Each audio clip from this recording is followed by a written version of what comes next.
તો ભગવાનના કપાટ ખુલી ગયા છે અને અમે આપણે આ સીધા જ દ્રશ્યો જગન્નાથ મંદિરના બતાવી રહ્યા છીએ, જ્યાં સોના વેશમાં ભગવાન જગન્નાથ, બહેન સુભદ્રાજી, ભાઈ બલરામજી દેખાઈ ગયા છે. દિવ્ય શણગાર ભગવાનનો કરવામાં આવ્યો છે અને હવે કૃષ્ણને શણગાર અતિ પ્રિય છે, ત્યારે આ જગતના નાથનું એક સર્વાંગી સ્વરૂપ એટલે ભગવાન જગદીશ, ભગવાન જગન્નાથ અને આ દિવ્ય મંગળાના દર્શન થોડીક જ વારમાં હવે મહંત દિલીપદાસજી મહારાજ એ મંગળા આરતી શરૂ કરશે અને આ મંગળા આરતીનો લાભો લેવા માટે શહેરીજનો પણ મોટી સંખ્યામાં મંદિરે પહોંચી ગયા છે. તો સીધા જ અમે આપને આ લાઈવ દ્રશ્યો બતાવી રહ્યા છીએ.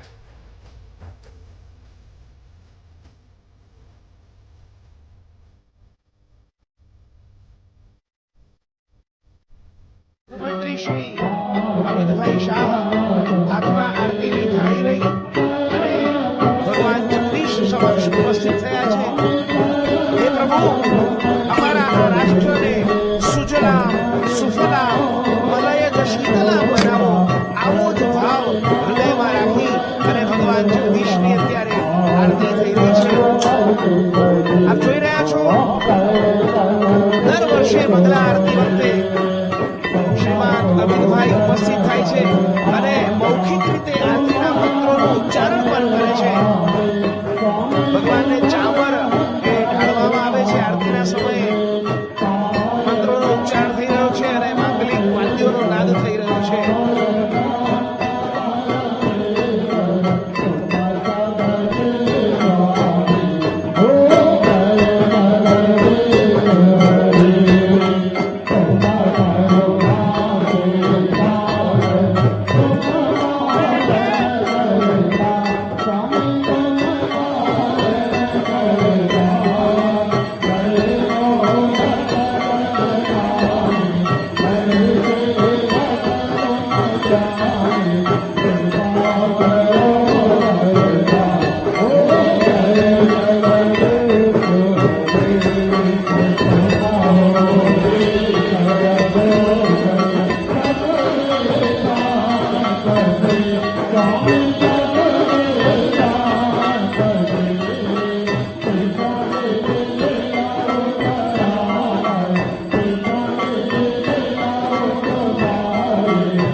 तेरा तुझको अर्पण क्या लागे मेरा.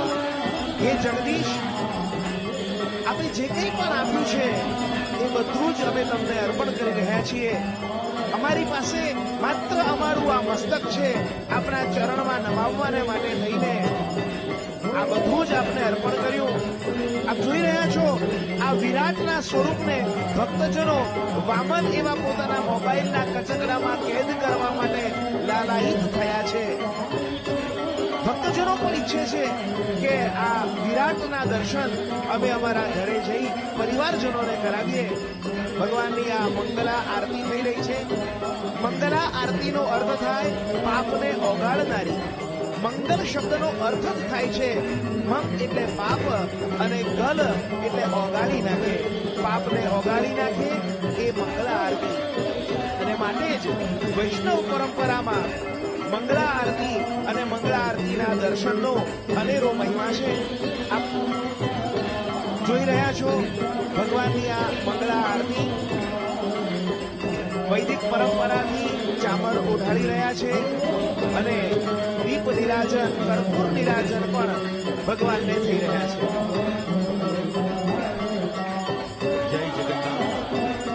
આ એવા દ્રશ્યો છે જેમ કહ્યું કે અણુથી પણ નાના એવા હરી છે અને મહિતો બની નાનકડો રંગ જેટલો મારો જેનો ઢોલિયો ધરણી એવા ઠાકોરજીને વિવિધ ભાવથી આપણે અનેક પ્રકારે અનેક વિચારોથી અનેક રીતે અનેક ભાવથી કૃષ્ણને કાનૂનો તું કહીને બોલાવી શકાય, એને ઠપકો આપી શકાય, એને વંદન કરી શકાય, એને સખા ભાવે ભજી શકાય અને શત્રુ ભાવે પણ ભજીને પણ હરીને પામી શકાય એવી આ સનાતન ધારા છે. આપણે જોઈએ છીએ કે માનનીય અમિતભાઈ શાહ ભારત સરકારના આદરણીય ગૃહમંત્રી અને સહકારિતા મંત્રી કે અત્યારે આરતી ઉતારી રહ્યા છે ઠાકોરજીની, ભગવાનની, જગન્નાથજીની, બેન સુભદ્રાજીની અને બલરામજી. રાજ્ય સત્તાની ઉપર ધર્મ સત્તા એ આપણી ભારતની સંસ્કૃતિની સનાતન ધારાની પરંપરા રહી છે. અને ત્યારે અવશ્યપણે આપણને સ્મરણ થાય કે ભારતના અને ગુજરાતના આપણા પનોતા પુત્ર એવા આદરણીય વડાપ્રધાન માનનીય શ્રી નરેન્દ્રભાઈ મોદી એ પણ આ મંદિરની અંદર નિવાસ કર્યો. ગઈકાલે આપણે માનનીય નરેન્દ્રભાઈએ અહીં જગન્નાથજીને વર્ષોથી સામગ્રી પધરાવે છે તેના પણ અહીં દર્શન આપણે ત્યારબાદ કરાવીશું. આ મંદિરની અંદર પ્રમુખ સ્વામી ડોગરેજી મહારાજ જેવા અનેક સંતો અહીં પધાર્યા હતા અને 1969માં ખાન અબ્દુલ ગફાર ખાન પણ આ મંદિરમાં આવ્યા છે. આ અનેક દ્રષ્ટિએ અદ્ભુત અને પરંપરાગત મહત્વપૂર્ણ મંદિર છે જેની ઉર્જા વર્ષોથી અમદાવાદ મહાનગરને અને ગુજરાત રાજ્યને તેમની શુભ દ્રષ્ટિ દ્વારા સર્વાંગીણ ઉન્નતિ તરફ લઈ જઈ રહ્યું છે. આ મંદિરનું 2000ની સાલમાં પુનઃનિર્માણ કરવામાં આવ્યું અને આપણે જોઈએ છીએ કે 1996થી દૂરદર્શન ડીડી ગિરનારના માધ્યમથી પ્રથમવાર રથયાત્રાનું જીવંત પ્રસારણ કરવામાં આવ્યું હતું. 1996થી શરૂ કરેલ દૂરદર્શનની આ રથયાત્રાની સાથે પ્રસારણ યાત્રા 1996થી શરૂ કરીને આજે આપણે જીવનમાંથી સર્વ અમંગળને દૂર કરવાવાળી આ મંગળા આરતીના અમંગળકારી અમે આપને આ દર્શન કરાવ્યા. તો ભગવાનને એક ભાવ ભક્ત અર્પણ કરતો હોય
વિસ્તાર છે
નગરચર્યા માટે રથ નીકળશે તો બહાર પણ એક મંદિર પરિસરમાં પણ સરસ મજાનો માહોલ જોવા મળી રહ્યો છે મંદિરને પણ સુંદર રોશનીથી શણગારવામાં આવ્યું છે અને ભક્તોમાં ઉત્સાહ અત્યારે સમાતો નથી અને મંદિર પ્રાંગણના અમે આપને આ વિશેષ દ્રશ્યો બતાવી રહ્યા છીએ તો સામાન્ય રીતે વર્ષ દરમિયાન ભક્તો મંદિરે જઈને પોતાના આરાધ્યના દર્શન કરતા હોય છે પણ આ એક દિવસ એવો હોય છે કે જ્યારે સ્વયં ભગવાન એ ભક્તોના ખબર અંતર પૂછવા માટે ભક્તોના હાલચાલ પૂછવા માટે ભક્તોની વચ્ચે આ ભગવાન જતા હોય છે જ્યારે પણ ગર્ભગૃહમાં મૂર્તિ સ્થાપિત થઈ જાય ત્યારબાદ મૂર્તિને બહાર નથી કાઢવામાં આવતી પણ આ એક ઈશ્વર એવા છે કે જેમની મૂર્તિ એ ચલિત રાખવામાં આવે છે એટલે કે રથયાત્રાના પાવન દિવસે ભગવાન સ્વયં એ બહાર નીકળે છે અને ભક્તોના ખબર અંતર પૂછવા માટે એ નગરમાં નગરચર્યા કરવા માટે નીકળે છે